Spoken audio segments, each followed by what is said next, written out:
Hola, bienvenidos a Euronews Hoy. Un tiempo de información que iniciamos con la última hora de la guerra en Ucrania. Mientras el ejército ruso concentra sus esfuerzos en destruir las infraestructuras energéticas ucranianas y el presidente Vladimir Putin ha decretado la ley marcial en los 4 territorios anexionados ilegalmente, el ejército ucraniano mantiene su ofensiva militar para recuperar territorio, especialmente al sur del país. Una ofensiva que ha obligado a las autoridades de ocupación rusas, impuestas por Moscú, a iniciar el traslado de la población de Jersón a Rusia. Estas son las primeras imágenes que nos llegan desde el puerto fluvial de Jersón sobre el río Dnieper, con algunos civiles que abandonan la ciudad en ferry. Una ciudad que tenía unos 270.000 habitantes antes de la guerra y que el ejército ucraniano podría recuperar en los próximos días.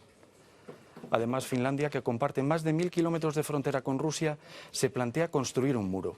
También les hablaremos del tercer aniversario de las protestas en Chile que desembocaron en el proceso constituyente.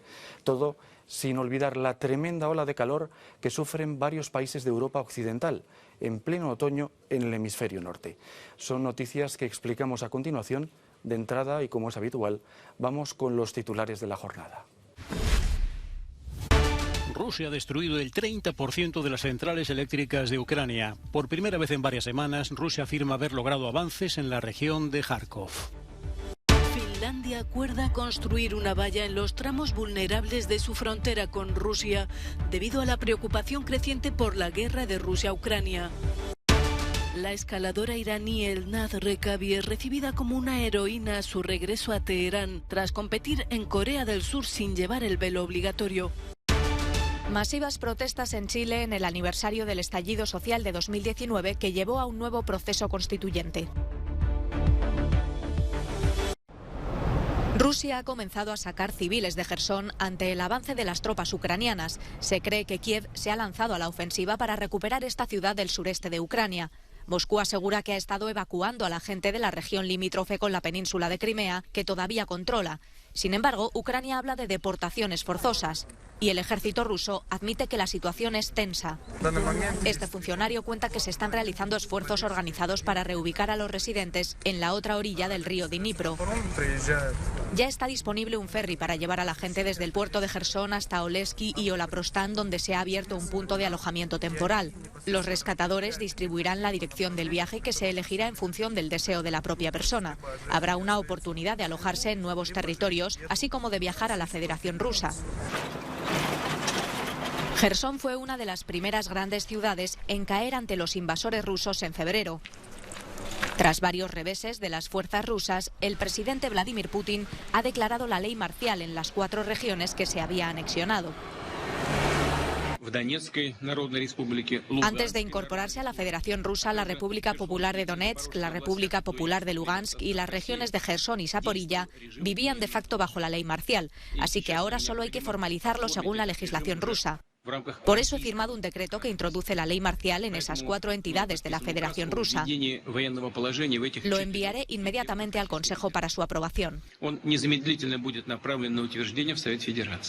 Mientras algunas partes de Ucrania, como la recientemente liberada Kupiansk, comienzan a recuperarse de la ocupación rusa, otras siguen bajo un ataque casi constante. Se ha informado de que la capital, Kiev, y otras ciudades han sido alcanzadas por ataques aéreos en la mañana del miércoles.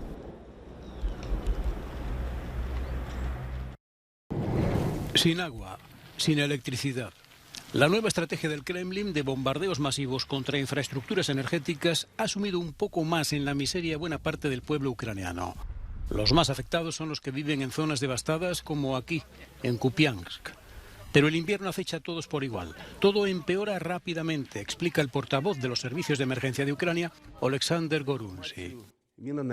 La situación es crítica. Los bombardeos rusos han dejado sin suministro eléctrico a 1.162 asentamientos, incluidas algunas localidades de los territorios ocupados. Por primera vez en varias semanas, Rusia afirma haber logrado avances en la región de Kharkov, donde sus fuerzas habrían recuperado el control de una localidad que abandonaron a principios de septiembre. La nueva oleada de ataques rusos ha destruido en 8 días el 30% de las centrales eléctricas de Ucrania y creado una situación crítica en el país. El papel que juegan los drones suicidas de fabricación iraní es fundamental para la estrategia rusa. Rusia niega haber utilizado estos drones. Irán niega también haberlos suministrado. Sin embargo, han sido filmados en repetidas ocasiones, recuperados los restos de los que han caído y los expertos no tienen dudas con respecto a su origen.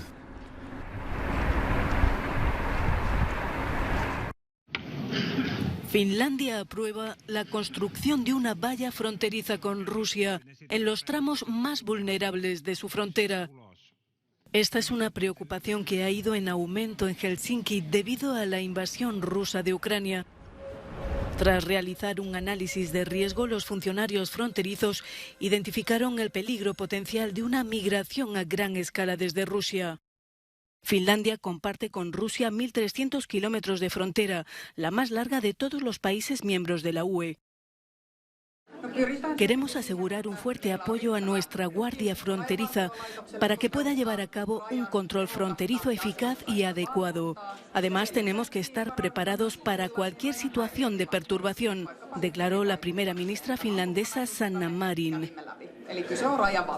La sección principal de unos 260 kilómetros se situará en el sureste del país, donde hay más tráfico fronterizo. Las obras, cuyo coste ascendería a cientos de millones de euros, podrían durar unos 4 años. Una sección piloto de unos 3 kilómetros podría construirse rápidamente, pero la decisión sobre la cerca completa podría quedar aplazada hasta el próximo gobierno. Estamos en Nickelsdorf, el mayor paso fronterizo de Burgenland entre Hungría y Austria. Aquí se registran cada día hasta 300 personas refugiadas, tras un sorprendente aumento de solicitudes desde este verano. Las autoridades relacionan dicho aumento al hecho de que muchos indios, marroquíes y tunecinos se han sumado a las solicitudes de asilo, ya que apenas tienen posibilidades de que se les conceda el derecho de residencia. Los habitantes de Nickelsdorf también sienten el aumento del tráfico. Actualmente llegan muchos inmigrantes al paso fronterizo de Nickelsdorf, pero son pocos los que entran en la ciudad, explica el alcalde de la misma. A veces en grandes grupos. Yo estaba un poco nervioso porque algunos de ellos fueron detenidos frente a la escuela. Pero estas personas no son peligrosas. Quieren ser detenidas, quieren ser transferidas, quieren entrar en nuestro sistema. No veo ningún peligro.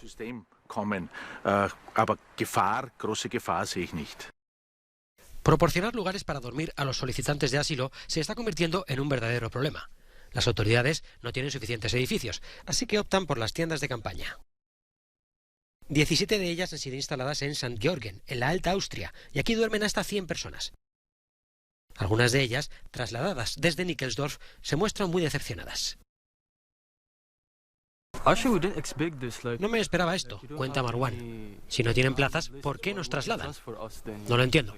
Yo tenía una cama, tenía amigos, pero ahora estoy en una tienda de campaña en la que hace demasiado frío.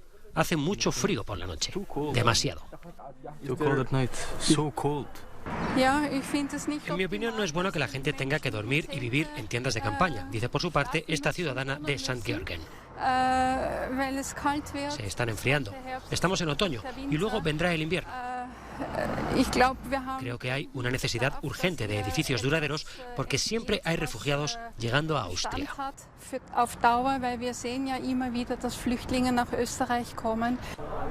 Esta pequeña ciudad cuenta en estos momentos con 280 solicitantes de asilo. Para algunos de sus ciudadanos, y tratándose de un lugar de tan solo 4.500 habitantes, es un número muy elevado. Ellos también piden soluciones. No deberían venir aquí, dice este ciudadano. Actualmente muchos vienen de la India, que no es una zona de crisis. Antes los refugiados eran familias, no había problemas, estaban satisfechos y agradecidos. Ahora hay exclusivamente hombres jóvenes en el campamento. El Ministerio de Interior de Austria baraja ya otras posibles ubicaciones para las controvertidas tiendas, entre las que destaca el terreno de la sede de la Policía Federal. Parches temporales para un problema de difícil solución. La investigación en curso sobre las fugas del gasoducto Nord Stream 1 ha revelado que al menos 50 metros del mismo han quedado destruidos o enterrados en el fondo del mar.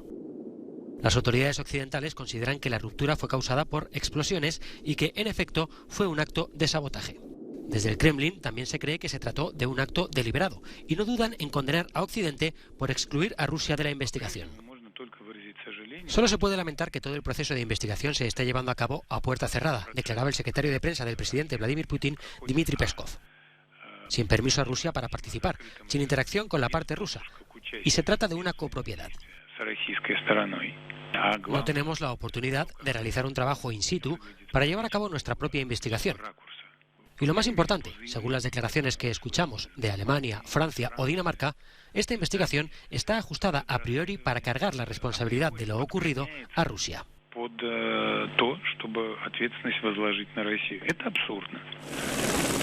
Cabe recordar que actualmente ninguno de los dos gasoductos permanecen abiertos. El Nord Stream 1 dejó de enviar gas a principios de septiembre, poco después de que el G7 acordara un tope al precio del petróleo ruso, mientras que el Nord Stream 2 nunca llegó a ponerse en funcionamiento.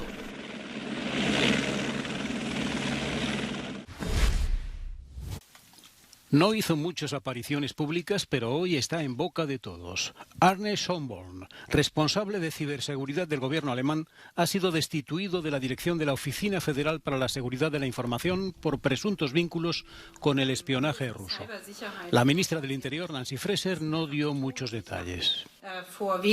La ciberseguridad en Alemania es muy importante para mí, lo he subrayado muchas veces. Hace unas semanas presenté un plan sobre ciberseguridad e indiqué especialmente, debido a la amenaza de guerra de Rusia, cuán vulnerables somos y que debemos hacer todo lo posible para afrontar esta amenaza. Por eso tiene un enfoque especial y daremos todos los demás pasos necesarios y que estamos estudiando en este momento. En mi opinión, no hay nada más que decir al respecto.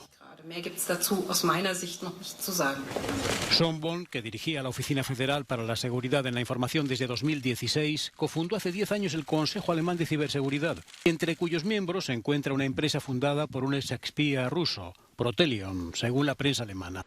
Esta revelación periodística disparó la alarma en un contexto de extrema tensión con Rusia ante los sucesivos sabotajes a las infraestructuras energéticas, así como a la red ferroviaria alemana.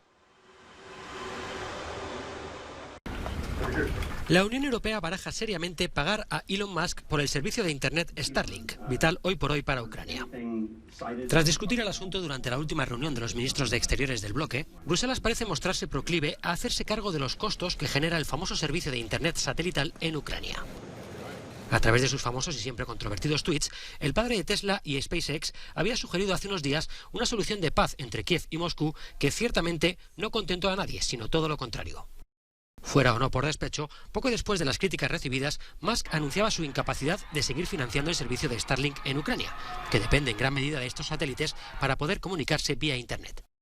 Musk sugería al Pentágono y a la Unión Europea que se hicieran cargo de esas facturas, y parece que su órdago surgió efecto, como informa el diario Político y con el propio jefe de la diplomacia europea, Josep Borrell, recogiendo el guante.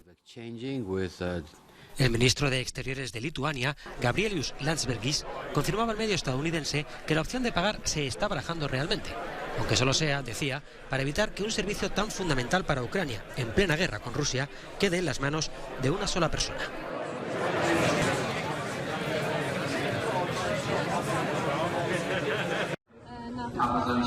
La escaladora iraní Elnaz Rekabi ha sido recibida como una heroína a su regreso a Teherán tras competir en Corea del Sur sin llevar el velo obligatorio.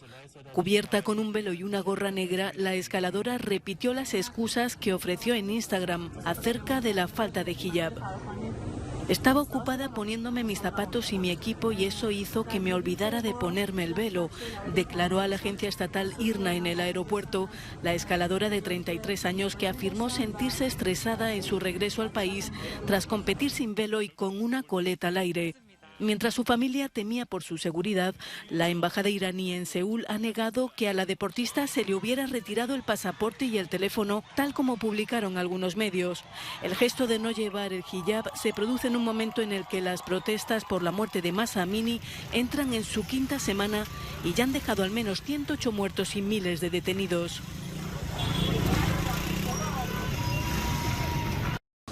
Queda en libertad la tripulación del avión venezolano retenido en Argentina por las sanciones estadounidenses. 3 iraníes y 2 venezolanos que viajaban en el avión de carga retenido desde junio en el marco de una investigación judicial fueron autorizados a dejar el país el pasado viernes al no hallarse pruebas para procesarlos.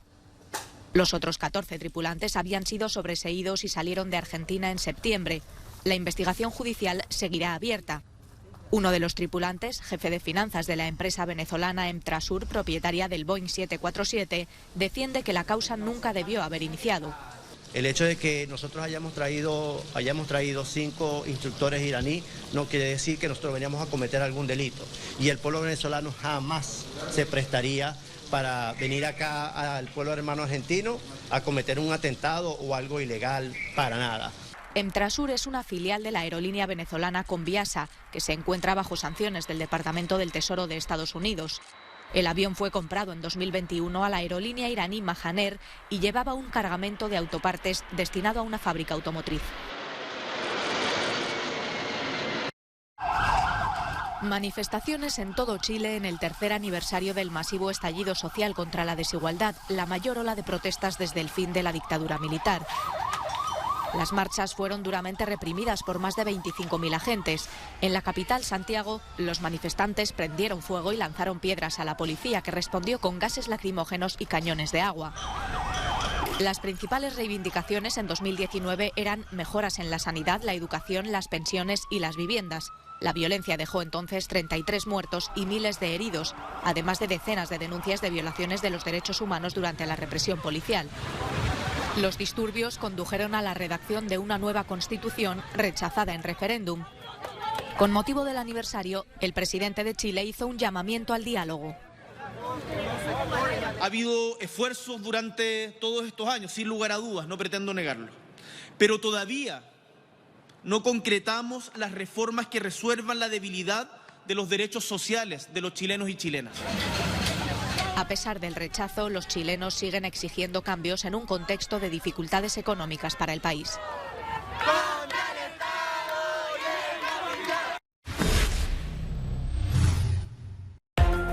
Dos personas mueren y otra resulta herida en un accidente de avioneta en Ecuador. La aeronave que viajaba desde Manta se estrelló este martes en medio de dos populosos barrios del norte de Guayaquil. Testigo del accidente fue la propia alcaldesa de la ciudad. El personal de rescate acordonó la zona del impacto. Según la información preliminar, no hay residentes ni casas afectadas.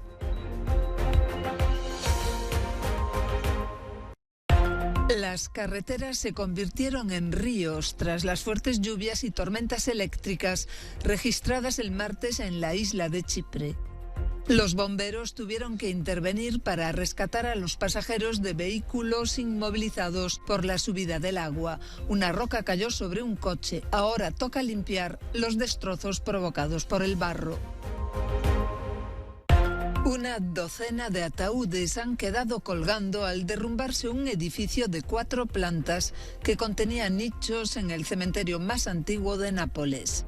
Es el segundo incidente de este tipo este año atribuido a la mala gestión de los cementerios de la ciudad del sur de Italia. Las familias de los fallecidos escenificaron una protesta el martes. Derrumbe repentino de un aula en la Universidad de Cagliari, en la isla italiana de Cerdeña. Los bomberos trabajaron durante toda la noche buscando entre los escombros, pero afortunadamente no había nadie dentro. El suceso se produjo a última hora del martes, cuando ya habían terminado las clases, pero la desgracia se evitó por los pelos.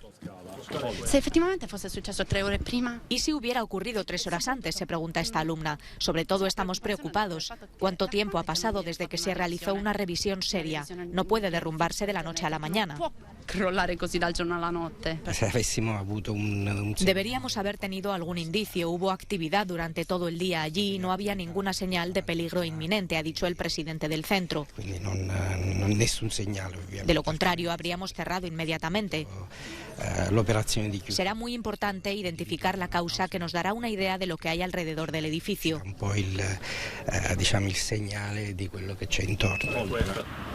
Se está llevando a cabo una investigación en la universidad, la más antigua y prestigiosa de la isla italiana.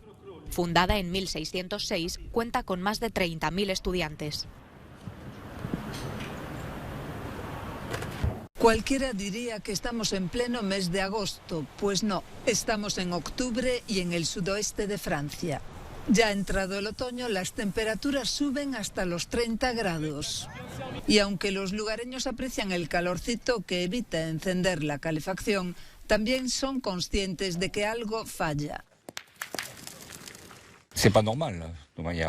No es normal en esta época del año, ya deberíamos tener heladas. Los pájaros no vuelan, no se entiende. ¿Qué está pasando? El planeta corre peligro.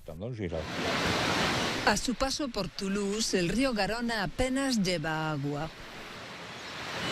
Lo que sorprende es que este año hemos podido andar por aquí el 10 de julio, el 10 de agosto, el 10 de septiembre y ahora el 10 de octubre. Son 4 meses en los que el Garona va muy bajo.